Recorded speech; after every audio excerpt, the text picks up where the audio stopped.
Hello, my name is FredExcel and you are welcome to your FredExcel lessons for today.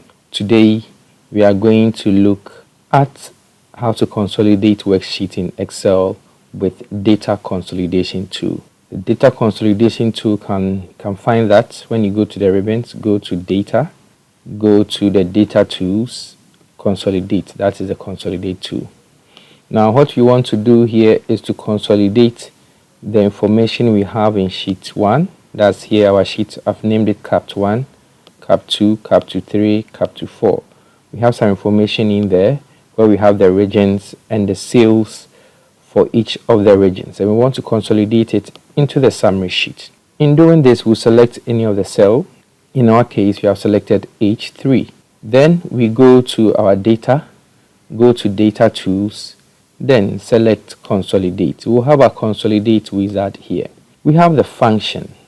Another function, we have sum, count, average, max to finding the standard deviation. So in the data, if you want to do any of this functions, or you want to use any of these functions, then you can use any of them. But in our case, we are using sum.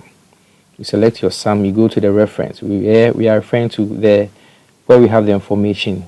So where should we reference? We click on the arrow up, go to sheet 1, select our range, click the arrow down, add, go to sheet 2. Note that here is from Accra to Volta. You can see the regions in there. In Cap 2, since the range was the same, automatically it selects within the different worksheet, it selects the same range of cells, which here we have it, so it's correct. So here we need not to even select, we can just add. Then we move on to Cap 2.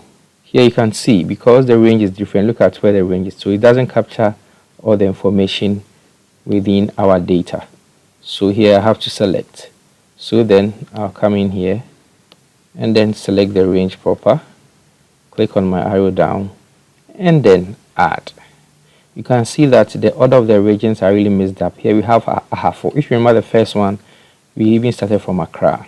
Then we come to the last one, the last worksheet, that's Cap 2, where we have our information. So you see, it's not in the same order or the format, so the range differs. So here we have to select the range proper. So we go in here, then select the range really properly. Then we click the arrow down. So we have all our information in here. We add. The sheets were 4, so you can see we have 1, 2, 3, 4 in there. Now use labels in. So what it means is that you want our top row to show and you want our left column to show. So then we'll check for the 2. If you want to create a links to the source data, we can, but here we don't want to create any links to the source data since it's in one sheet and we don't think in the near future we'll update it. So then we can just click on OK and see or look at what will happen. So I click on OK. Voila, you see it has really consolidated our data for both sheet 1, in our case Cap 1 to Cap 4. It has consolidated the whole information in there where we have the January, February, March, and now consolidate even all the information we have here in terms of the regions where we have Bono East, Accra in that order. You can see that in some of the sheets we didn't even have, I think in the first sheet we didn't even have Bono in there. But look at the summary. It was able to really capture Bono, which was in sheet 4, and added it to the summary. This is how smart you can really use the Consolidate tool. It's a very powerful tool within the data tools, which you can really use to sum your data in various worksheets. You can also even use it to sum data in workbooks also. That's data in a different workbook. Note that before getting to the Consolidate, we have done, or a video was shown on text to columns, which you can find on our YouTube channel. We also talked about the flash fill. We have discussed the remove duplicate. We have discussed the data validation, and this is the Consolidate. So we have captured all the useful tools under the data tools. Thank you very much and have a wonderful day. Don't forget to like and subscribe to our channel. Bye bye.